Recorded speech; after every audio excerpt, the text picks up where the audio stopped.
Hey guys, what's up? Endgame with my Diablo 4 Season 8 Spiritborn Razor Wings Poison build guide, and today I want to show you the magic behind the Razor Wing Spiritborn. And still, yeah, we're gonna use Ashawa's Poison Breath because it's so good. It enables so many good builds this season. So first of all, let's gonna start like my other videos. If you still want to check out like a speed farm build, check out my other build, quill volley build, a push build. First of all, we're gonna go through the boss powers because they are the new thing first. So as I said, we're gonna have Ashawa's Poison Breath. We're gonna get this from Ashawa by himself. The world boss, you can get this pretty easily. Ashawa will spawn pretty often, and just level this up. I got it on rank 12 right now, and it's still killing like most of the things in the pit and in, I think, Torment 2, Torment 3. So yeah, I can even level this way more up and do even more damage. So this will also be your first priority to upgrade. So then the next one is the Synod's Flame. This will give you more damage and more Ilres you're gonna have. Also get this. Also the Wandering Death Chest Beam, it is also from the world boss.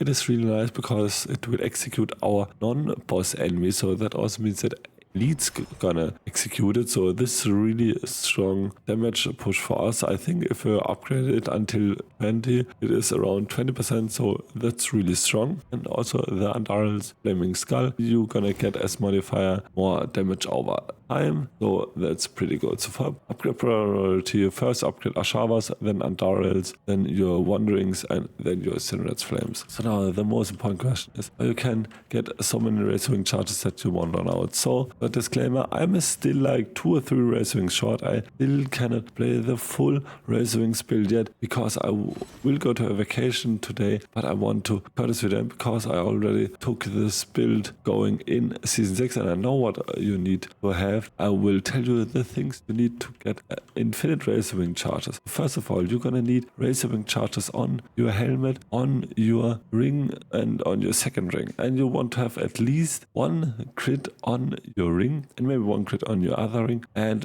also 1 crit on your amulet. So you want to have at least like 18 to 19 charges, maybe also 20. This will be enough to fully restore your Razor Wings. You also want to have like something like cooldown reduction maybe on your helmet. You can either take a Harlequin's Crest later on, or if you want to have the full damage, so with Hearth Petition, you will still need to find the cooldown reduction from some other bosses like your amulet or something. So it's also good to get like cooldown reduction on the amulet. Also, it is always mandatory to have a barrier because you need a barrier to get your Razor Wing charges back, and you will get this either by temerity or by using your crushing hand to get the barrier up. So that's really important. Get your barrier, and you also want to have Yakin's Shell. It is kind of mandatory, so you need Yakin's Shell in order to get this build going, and some CDR, so you cannot just straight up play this build. So as you can see now, I got my barrier up, and now I'm gonna starting to get my Razor Wing charges. And when I'm lower, I'm just pressing the hunter, and then I will go again. And you can see now I am running like 2 or 3 frenzy charges short. So yeah, as you can see, always make sure that you're gonna have your area up. But in the dungeon should be a problem. So as you can see, if I would have now 2 or 3 more shots, the downtime would be not there anymore, because then my cooldown would be so low on my hunter that I can always refill my charges. And as I said, always maintain your barrier. So that's also really important, but you get this normally going when you are fighting the enemies.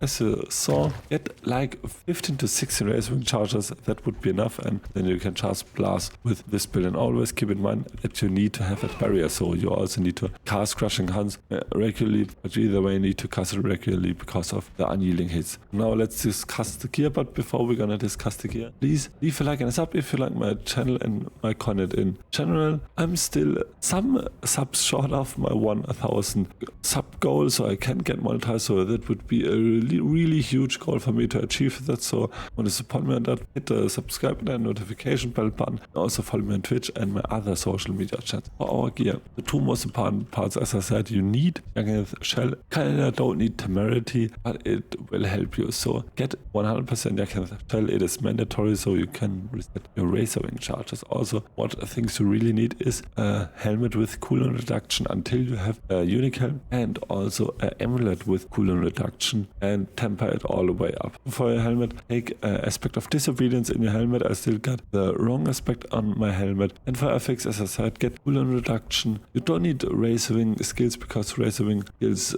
increase your Razor Wing damage, and we're gonna do our damage through Shower's Poison Breath, not our Razor Wings, so we only need to have rank 1 Razor Wings. And also get some res, also some armor to cap out res and armor, and for Timbers also get either max life armor and also some vortex size as utility. For your chest, as I said, Yakin's shell, the most important affixes are total armor and after that armor. For gloves, take gloves with dex damage over time and also crit strike damage. For Timbers, get crit strike damage and vortex size. And for your aspect, get the Soothsayer's aspect. So the cool part is, because of the aspect of Fleet Wings, you don't really need aspect of Fleet Wings. You can still go with the duelist aspect, but especially for farming parts where you don't need that much of a damage, the aspect of Fleet Wings is really cool because our Razor Wings is now an incarnate skill, so this will also trigger our vulnerable. Razor Wings will still trigger the vulnerable, but we need to stay behind the target and we're gonna crit them, so if you won't stay behind the target, it'll be hard to get the enemies vulnerable. So yeah, that's really nice if you're gonna speed farm. And besides, with the self aspect, really good because it will blow up our enemies. Fire pants, take a self temerity, get one with 100% barrier because it will solo handily solve your barrier problems. You need 100% barrier for vicious shield for more damage. So if you're gonna have a 100% barrier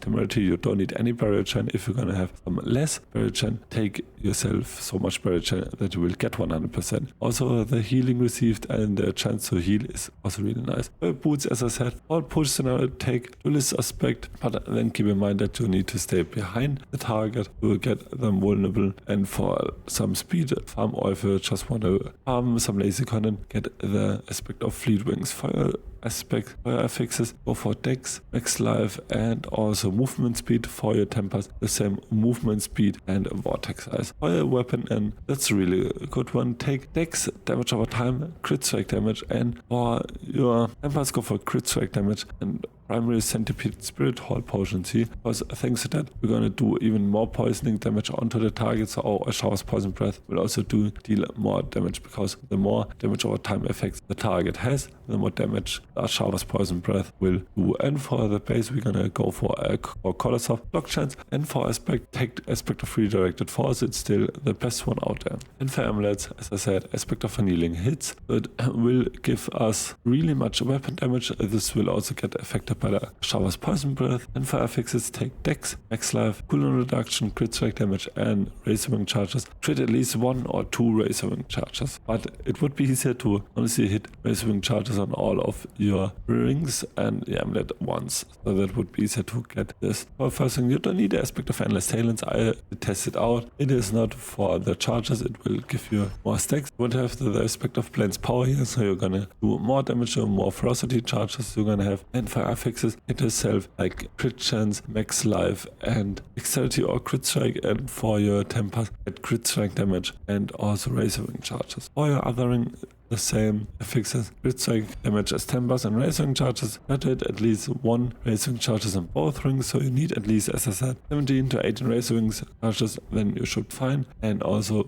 for your gear, yourself crit strike chance, either something out of tech speed, or if you need more life, get maximum life. For rune words, you will get the rune with the cast skill with cooldown. Just check out my Charplaner for the proper rune words. I still have really whack rune words. Fire jewelry just makes your res through your jewels. As you can see, my res is really bad, so also try to get this to like 70%. Well, really extremely simple. Get Rock Splitter. You can get to your core skills. You're gonna need Crushing Hand every 3 seconds to cast it, or Annealing Hits. Also get that advantage, just Crushing Hand. You're gonna strike the enemies down, then get 1 point of vigor, so we can skill to focus skills. For focus skills, get the replenishing vortex, is also the vortex. Get yourself Mirage in your unrestricted bonus and power. And also take Toxic Skin for the incarnate vulnerable boost if you don't have the Spectre Fleet Wings. You also get 3 points to the focal point, Apex and Diminishment for more damage against vulnerable targets and less damage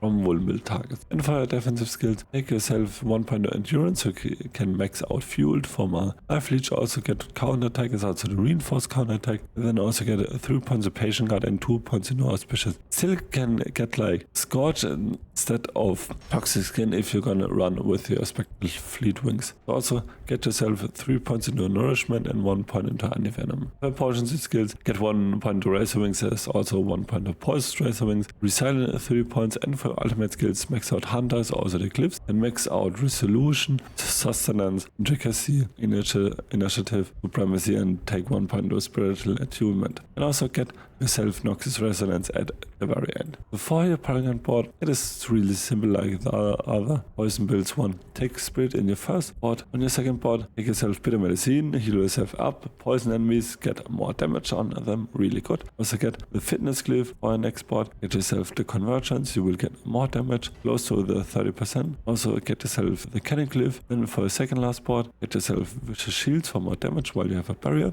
So it's always important to get yourself the barrier up. Also the Bane Cleave, and for the last board you will want the Revealing board with another Poison Glyph. So check out my chart planner, you can see it there, and if you still have some questions on the Paragon board, please ask them in the comments down below. So I hope you liked my Razor Wing builds. It's really cool. It will not be the best one, but it's a high fun one. So if you still have some further questions, please ask them in the comments down below, and also please leave a like and a sub on my channel, it would boost my channel tremendously, and also leave a follow on Twitch and my other social media channels. And until the next video, bye.